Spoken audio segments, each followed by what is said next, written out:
సొంత వైద్యం ఆరోగ్యానికి చేటని నిపుణులు హెచ్చరిస్తూ ఉన్నారు. కోవిడ్ తర్వాత ఒంట్లో కొంచెం తేడాగా అనిపించినా మందుల షాప్కెళ్లి టాబ్లెట్స్ కొని వాడేస్తున్నారు. జ్వరం, ఒళ్ళు నొప్పులు వస్తే చాలు యాంటీబయాటిక్స్ వేసేసుకుంటున్నారు. డాక్టర్ సలహా సూచన లేకుండా యాంటీబయాటిక్స్ వాడితే యాంటీ మైక్రోబియల్ రెసిస్టెన్స్ ముప్పు తప్పదని వైద్యులు ఆందోళన చెందుతున్నారు. ప్రజల్లో చైతన్యం కలిగించేందుకే ఇండియన్ మెడికల్ అసోసియేషన్ సహకారంతో అవగాహన కార్యక్రమాలు కూడా నిర్వహిస్తున్నారు.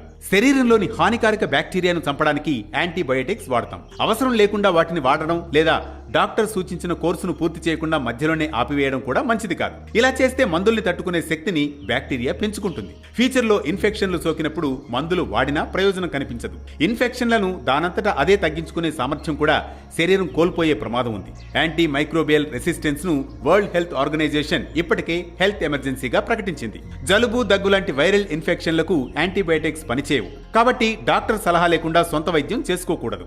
5 రోజులు మందులు వాడాలని డాక్టర్ చెబితే అనారోగ్యం తగ్గిపోయిందని 2 రోజులకే మందుల వాడకాన్ని ఆపకూడదు. దీనివల్ల మందుల ప్రభావాన్ని తట్టుకునేలా బ్యాక్టీరియా పవర్ఫుల్ గా రూపాంతరం చెందుతుంది. శుభ్రత పాటించడం, చేతులు శుభ్రంగా ఉంచుకోవడం, మంచినీరు తాగడం, రోగ నిరోధక శక్తిని మెరుగ్గా ఉంచుకోవడం ద్వారా ఇన్ఫెక్షన్లు రాకుండా జాగ్రత్త పడొచ్చు. పోషకాహారం తీసుకోవడం, జీవనశైలిలో మార్పులు, మంచి నిద్ర, వ్యాయామంతో రోగ నిరోధక శక్తిని పెంచుకోవడం ద్వారా ఇన్ఫెక్షన్ల బారిన పడకుండా మనల్ని మనం రక్షించుకోవచ్చు.